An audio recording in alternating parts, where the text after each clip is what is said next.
ಇವಾಗ ಪನ್ನೀರ್ ರೆಡಿ ಆಗಿದೆ. ಇನ್ನು ರೋಟಿ ಮಾಡಿ. ಎಲ್ರಿಗೂ ನಮಸ್ಕಾರ. ಇವತ್ತು ಫಸ್ಟ್ ಟೈಮ್ ನಮ್ಮ ಮಗಳು ಕುಕ್ಕಿಂಗ್ ಮಾಡ್ತಿದ್ದಾಳೆ. ಅದನ್ನ ಎಲ್ರಿಗೂ ಏನು ಮಾಡ್ತಿದ್ದಾಳೆ ಅಂತ ನೋಡೋಣ. ಪನ್ನೀರಲ್ಲಿ ಏನೋ ಒಂದು ಮಾಡ್ತಿದ್ದಾಳೆ, ಸ್ಟಫ್ ಮಾಡೋದಂತೆ, ಚಪಾತಿಗೆ ಸ್ಟಫ್ ಮಾಡಿ ತಿನ್ನೋದಂತೆ. ಬಟ್ ತುಂಬ ಕ್ರೇಜಿ ಫುಡ್ಡಿ ಇವಳು, ತುಂಬ ಕ್ರೇಜಿ ಅಂದರೆ ತುಂಬ ಸ್ಪೆಷಲಾಗಿ ವೆರೈಟಿಯಾಗಿ ತಿನ್ನಬೇಕು ಅನಿಸ್ತದೆ. ನಾನು ಕುಕ್ಕಿಂಗ್ ಕೂಡ ಫಸ್ಟ್ ಟೈಮ್ ಮಾಡ್ತಾಯಿದ್ರು, ನನಗಿಂತ ಚೆನ್ನಾಗಿ ಮಾಡಿದ್ದಾಳೆ ಅಂತ ಫೀಲ್ ಆಯಿತು. ಅದಕ್ಕೆ ವಿಡಿಯೋ ಮಾಡಿದ್ದೀನಿ. ಬನ್ನಿ ನೋಡೋಣ ಏನು ಮಾಡ್ತಿದ್ದಾಳೆ ಅಂತ.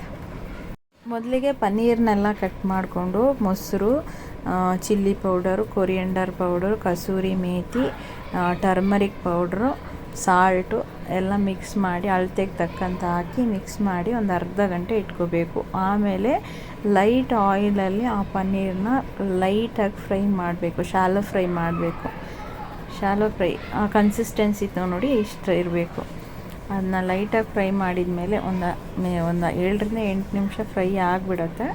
ಫ್ರೈ ಆದಮೇಲೆ ಇವಾಗ ನಾವು ಸ್ವಲ್ಪ ಹೊತ್ತು ಫ್ರೈ ಮಾಡೋಣ. ಚೆನ್ನಾಗಿ ಪನ್ನೀರ್ ಸ್ವಲ್ಪ ಆಲ್ರೆಡಿ ಕುಕ್ಡ್ ಅಷ್ಟೊಂದು ಕುಕ್ ಮಾಡೋ ಪನ್ನೀರ್ ಜಾಸ್ತಿ ಕುಕ್ ಮಾಡೋ ಅವಶ್ಯಕತೆ ಇಲ್ಲ.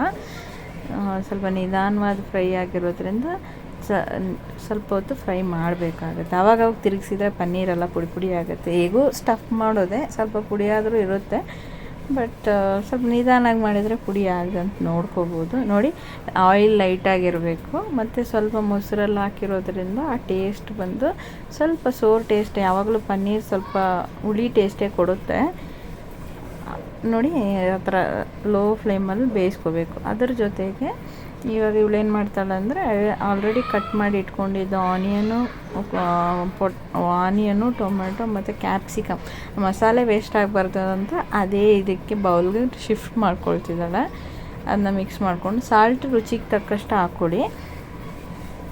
ಆ ಮಸಾಲ ಏನೋ ಅದರಲ್ಲಿ ವೇಸ್ಟ್ ಆಗೋದು ಬೇಡ ಅಂತ ಹೇಳೋ ಕಾರಣಕ್ಕೆ ಅದರಲ್ಲೇ ಬೌಲಲ್ಲಿ ಹಾಕಿ ಮಿಕ್ಸ್ ಮಾಡಿಕೊಂಡು ಇವಾಗ ಈ ಪನ್ನೀರ್ ಸ್ವಲ್ಪ ಮಿಕ್ಸ್ ಮಾಡಿ ಇಟ್ಕೊಳ್ಳಿ. ಪನ್ನೀರ್ ಬೆಂದ ತಕ್ಷಣ ಸ್ವಲ್ಪ ತಿರುಗಿಸಿ ಹಾಕಿ ಪನ್ನೀರ್ ಬೆಂದ ತಕ್ಷಣ ನೀವು ಈ ಮಿಕ್ಸ್ ಮಾಡ್ಕೊಂಡಿರೋ ಟೊಮೆಟೊ, ಆನಿಯನ್, ಕ್ಯಾಪ್ಸಿಕಮನ್ನು ಅದರಲ್ಲೇ ಆ್ಯಡ್ ಮಾಡಬೇಕಾಗುತ್ತೆ. ಇದು ಕೂಡ ಜಾಸ್ತಿ ಬೇಯೋ ಅವಶ್ಯಕತೆ ಇಲ್ಲ.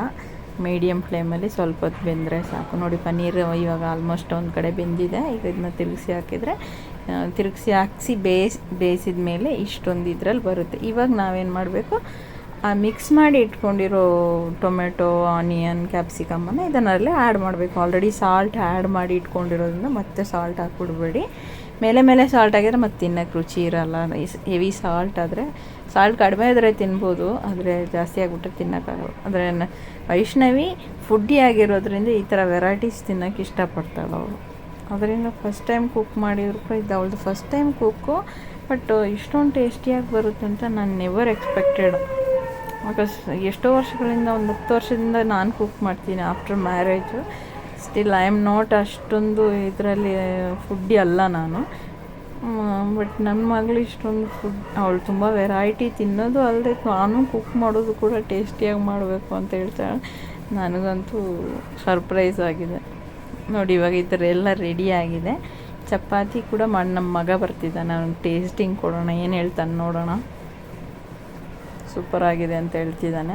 ಚಪಾತಿ ಮಾಡಿ ಇಟ್ಕೊಂಡಿದ್ವಿ. ಇವಾಗ ಸ್ಟಫ್ ಮಾಡುವಾಗ ಈ ಪನ್ನೀರನ್ನ ಏನು ಮಾಡಿದ್ದೀವೋ ಆ ಪನ್ನೀರ್ ಜೊತೆ ಸಾಸ್, ಟೊಮೆಟೊ ಸಾಸ್ ಬೇಕು, ಮತ್ತು ಗ್ರೀನ್ ಚಿಲ್ಲಿ ಅಥವಾ ರೆಡ್ ಚಿಲ್ಲಿ ಸಾಸ್, ಮತ್ತು ಕ್ರಂಚಿಗೆ ಆನಿಯನ್ಸ್, ಇದನ್ನೆಲ್ಲ ಹಾಕಿ ಸ್ಟಫ್ ಮಾಡಬೇಕಾಗತ್ತೆ. ನೋಡಿ, ಈ ಥರ ಟೊಮೆಟೊ ಕೆಚಪ್ಪು, ಟೊಮೆಟೊ ಸಾಸ್ ಇದ್ದರೆ ಸ್ವಲ್ಪ ಜಾಸ್ತಿ ಹಾಕಬೇಡಿ, ಮಕ್ಕಳಿಗೆ ಇಷ್ಟ ಆಗೋಲ್ಲ.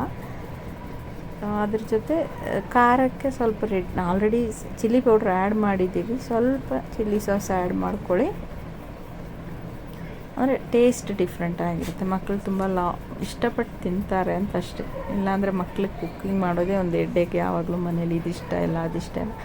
ಲೈಟಾಗಿ ಆನಿಯನ್ ಕ್ರಂಚಿನೆಸ್ಗೆ ಫೋಲ್ಡಿಂಗ್ ಅವಳಿಗೆ ಸರಿಯಾಗಿ ಅಷ್ಟೊಂದು ಎಕ್ಸ್ಪರ್ಟ್ ಫೋಲ್ಡಿಂಗ್ ಬರ್ತಾಯಿಲ್ಲ. ಬಟ್ ಸ್ಟಿಲ್ ಇದನ್ನ ಈ ಥರ ಫೋಲ್ಡ್ ಮಾಡಿ, ಟಿಶ್ಯೂ ಪೇಪರ್ ಇದ್ದರೆ ಟಿಶ್ಯೂವಲ್ಲಿ ರೋಲ್ ಮಾಡಿ, ಅಥವಾ ಬಟರ್ ಪೇಪರ್ ಇದ್ದರೆ ಅದರಲ್ಲಿ ರೋಲ್ ಮಾಡಿ ನೀವು ಕೊಡ್ಬೋದು.